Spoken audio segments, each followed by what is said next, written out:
La trilogie de devenir le cinquième élément, c'est le processus complet qui ramène au centre.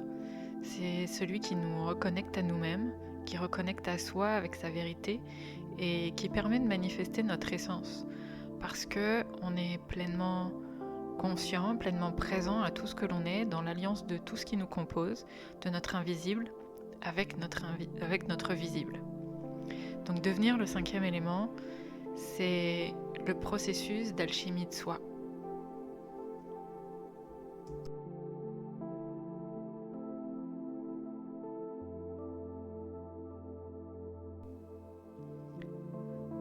En vérité, au départ, c'était pas prévu.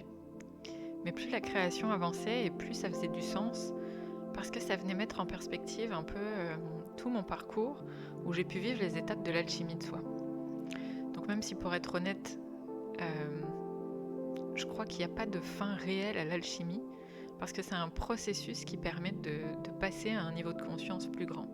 Mais pour autant, c'est important de commencer quelque part, et c'est donc ici un des points de départ de ce processus que je propose avec le premier volet identité.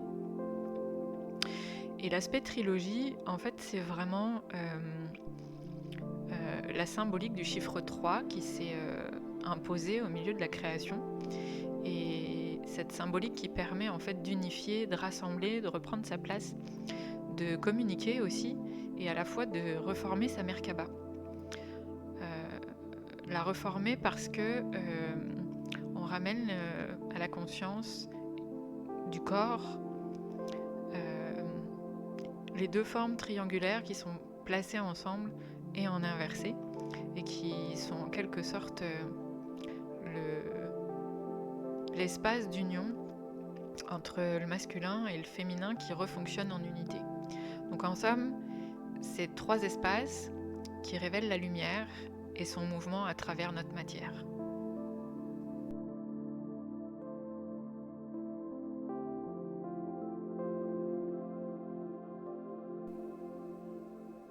Alors l'objectif de ce premier volet, c'est de découvrir qui l'on est, mais qui l'on est vraiment. Et puis, beaucoup sont dans ce questionnement en ce moment, et malheureusement, il y a aussi beaucoup de personnes qui s'épuisent et qui se perdent dans ce processus. Parce que pour découvrir qui on est, il s'agit en vérité pas de trouver les bonnes réponses, mais plutôt de se poser les bonnes questions pour révéler notre propre construction, pour révéler cette construction à laquelle on s'est identifié, celle qui fait qu'on croit être ceci ou cela, alors qu'en fait derrière ça, on est tout autre en fait, et surtout on est bien plus que tout ce qu'on croit. Donc identité, ça permet d'être guidé dans les méandres de nos programmes, de nos fonctionnements, de nos rôles, de nos faux semblants, y compris à nous-mêmes. Et tout ça, c'est donc pour découvrir qui on est, pour se souvenir, pour goûter à cette simplicité divine, exquise, extatique de notre nature lumière. Et plus encore, en fait, le but de l'identité, c'est de permettre de redevenir un créateur conscient de notre quotidien, en renouant avec notre capacité de choisir et de décider, et surtout de s'engager envers nous-mêmes.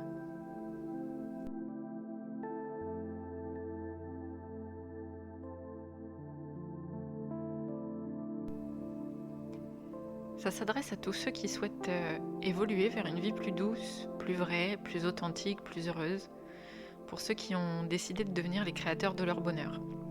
Ça s'adresse aussi à tous ceux qui aiment journaliser, qui aiment prendre du temps pour eux, pour se découvrir, et qui sont dans un processus de recul envers eux-mêmes, pour sortir du jugement et reprendre la responsabilité de leur vie. Et puis ça s'adresse aussi aux thérapeutes qui utilisent ou qui sont en recherche d'outils de communication, d'accompagnement ou d'aiguillage de leur clientèle pour approfondir les séances et parfois guider le suivi en posant les questions qui mènent aux systèmes qui sont bloqués ou alors aux espaces dans lesquels la lumière a besoin d'être ravivée.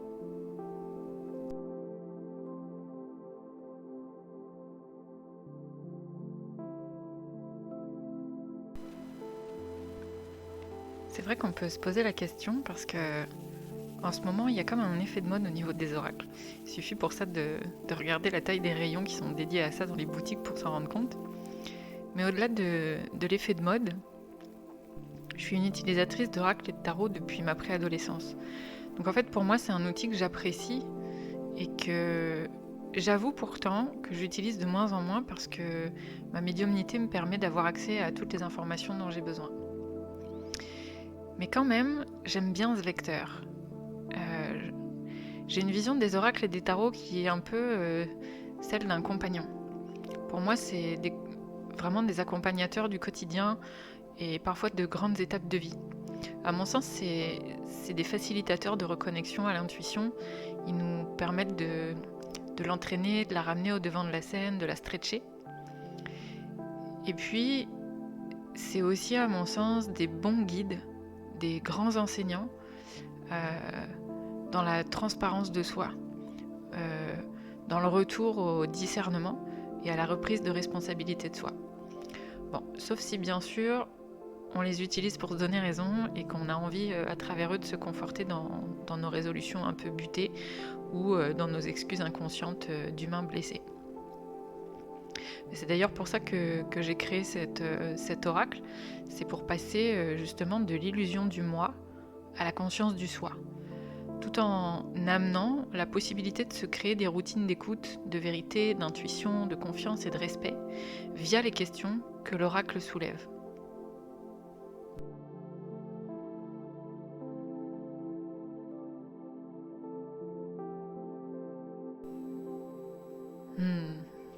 J'aime bien cette question. Je dirais parce que le monde est en train de basculer et que on a le choix du côté où on a envie d'emmener notre humanité. Il me semble que de plus en plus de personnes sont en recherche de leur vérité, de découvrir qui ils sont, parce que, au fond d'eux, ils savent que la vie ne peut pas se résumer à ce qu'ils vivent. C'est comme un appel de l'âme qui sonne, et qui sonne le besoin de respirer à plein poumon et à cœur ouvert. Comme un appel, un rappel à la joie, à la douceur, à l'authenticité, à la sérénité de vivre. Quelque part, je crois qu'il y a une pensée, une espèce de conviction qui s'anime, qui est celle que c'est pas possible qu'on soit là pour vivre avec des difficultés, pour souffrir avec fatalité. Et ça se peut pas qu'on soit là sur Terre juste pour galérer et pour revivre tous les jours inlassablement la même journée que la précédente, en se complaisant dans une espèce d'insatisfaction confortable et en se contentant de situations qui ne nous nourrissent plus, qui ne nourrissent pas notre cœur et qui ne favorisent pas et ne soutiennent pas non plus notre épanouissement, notre bonheur et l'expression de ce qu'il y a de plus beau en nous.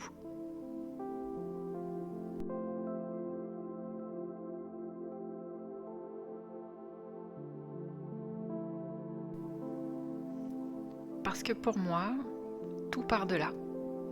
L'humanité est en train de changer. Son identité est en train d'être complètement transformée par la prise de conscience de chacun et la vision personnelle autant que collective qui s'ouvre et qui se réveille.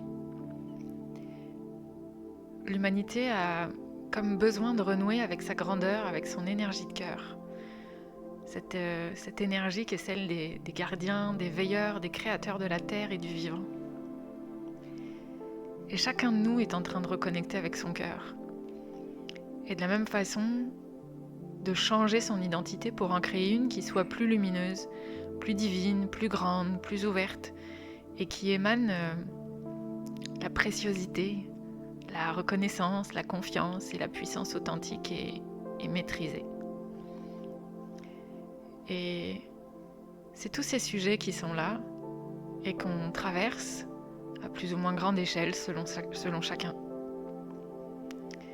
L'identité, c'est la construction, le fonctionnement par lequel on a engrammé et programmé notre réalité.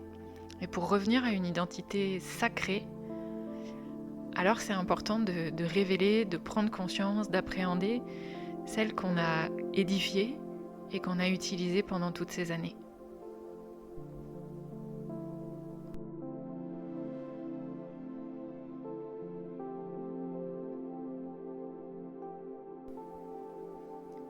En toute transparence, j'avoue que c'était pas du tout prévu. En fait, c'est c'est ça la magie de la création inspirée et la magie des surprises quand on se laisse guider par notre intuition, par notre âme. Donc en fait, au départ, il n'y avait que l'oracle. C'est lui qui arrivait en premier et je savais pas du tout que j'allais écrire un livre et qu'il y aurait un cahier. Euh, Cet oracle, c'est un outil léger.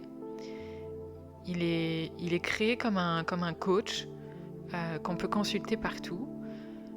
C'est un peu comme je disais précédemment, je l'ai conçu comme un compagnon, comme un soutien. Et puis aussi avec une considération que c'est un bijou, comme quelque chose de précieux pour soi, avec lequel on sait qu'on peut cheminer parce qu'il est toujours là pour poser les bonnes questions et pour nous aider à y voir plus clair et à aller de plus en plus profondément en nous pour se connaître. Ensuite, il y a le livre qui est apparu.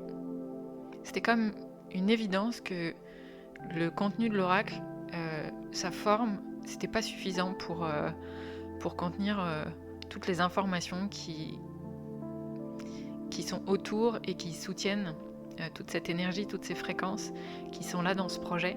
Et donc le livre permet de déployer et de pouvoir transmettre, parce que c'est vraiment ça, c'est une transmission. C'est une trame avec des hautes fréquences à travers lesquelles en fait on s'élève parce que il y a une autre vision et d'autres connaissances qui sont partagées dedans. Donc on est là sur des thématiques qui sont de grande échelle, puisque dedans j'aborde la création, l'alchimie, les éléments, j'aborde aussi le rayonnement, la géométrie sacrée. Donc tout ça, ça représente une forme de transmission vivante, mais qui offre un rappel et en même temps un soutien au processus identitaire et au retour au centre de soi, à son unicité, à son unité. Chaque thématique, elle est canalisée, elle est reçue, transmise et abordée en connexion avec différents plans de conscience. Et sur ce projet-là, vraiment des consciences essentiellement, je dirais, galaxiques, stellaires, la conscience cosmique, les astres, les ancêtres gardiens, l'âme de l'univers. C'est un peu tout, toutes les connexions avec lesquelles j'ai conversé, j'ai communiqué. Et puis après, il y a eu le cahier. Et le cahier, il s'est transformé tout au long, jusqu'à encore hier. Et en fait, c'est vraiment un cahier d'approfondissement. Il vient compléter, il rassemble le livre et l'oracle, et il permet d'aller beaucoup plus loin dans le cheminement, dans le processus, au niveau des cartes. Et il propose donc des nouvelles explorations, des nouvelles utilisations qui ne sont pas inclus dans le petit livret et qui permettent une journalisation avec des pages à remplir au sujet de chaque carte. Donc c'est un peu comme un guide qui invite aussi à extérioriser ce qu'il y a à l'intérieur de nous. Et c'est une étape qui pour moi me semble fondamentale pour la prise de conscience, pour l'ouverture, pour l'évolution et aussi pour la possibilité de faire des choix qui sont différents en ravivant la capacité de décider pour soi avec respect, avec bienveillance, et donc de créer une vie où respect et bienveillance sont la base et la clé.